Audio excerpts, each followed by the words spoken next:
Kaixo, ikusentzuleok, ni Unai Gil naiz, eta gaur zuzeun, gonbidatu berri batekin gatoz, egunon Josean? Josean Tolosa. Bueno, badakigu Josean, zeu pelota munduan asko ibilitakoa zarela, gaztetan, kantxa barruan eta orain jubilatuta kanpuan bebai. Eta, bueno, aldi osan Euskal Herri mailan bastante pertsonai famatu egin zarela, ez?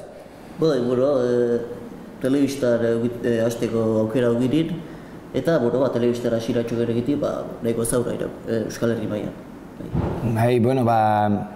Elkarrizketa hasteko, galdera batzuk egingo izkizut. Nola iritsi zara honaino? Ni txikitatik ibilau pelotarez, txikitatik herriko frontoiak ibiltzen itxoa, laur egin da, goraxo egin da, eta, atxonak egin de partida guztiak urte ditxoa, txikitan, eta afizioa sartu zitxoetan, da aukera okinin Xabierrekin ETV-en hasteko lanen, eta hortikan sartu nitxoen da, onaino iritsi nago.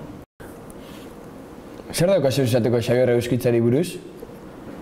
Haundia, Xabier haundia, 15 urte nitxo behagin ETV-en lanen, eta gio eta gehiago zautu, gio eta kariño gehiago hartzezi bat, haundia, Xabier, ostian tipua. Bueno, orain jokutxo batekin atorkizu, Josean, nik galdera utatiko batzuk egingo dizkizut eta zuk bietako bat erantzun. Ondo zeo. Bueno, bat, Olaizola edo Irujo?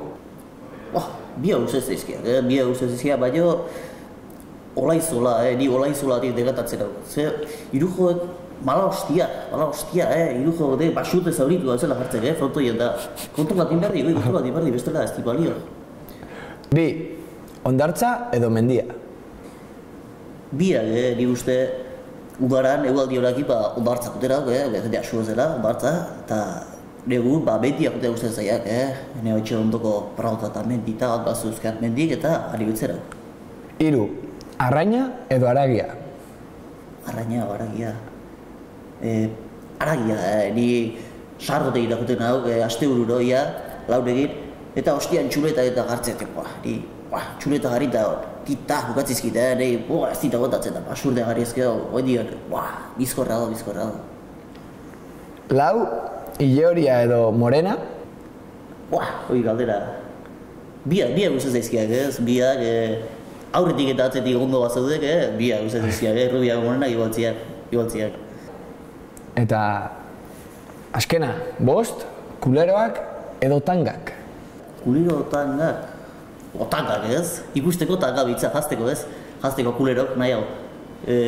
Jazteko bestela ipurtzulo disartzen zaiak, eta etzaiak bate gustatzen, baina ikusteko histori purdik da izatzen dugu, tremendo, bai. Bueno, jada bukatutzat emango dugu elkarrizketa. Eskerrik asko, Josean. Bai, zuei, pasar bat, eskerrik asko. Berdin. Zamuntxa. Eta, gogoratu, datorren astean gonbidatu oso espezial bat izango dugula David Bisbal, bera. Getariko erregilea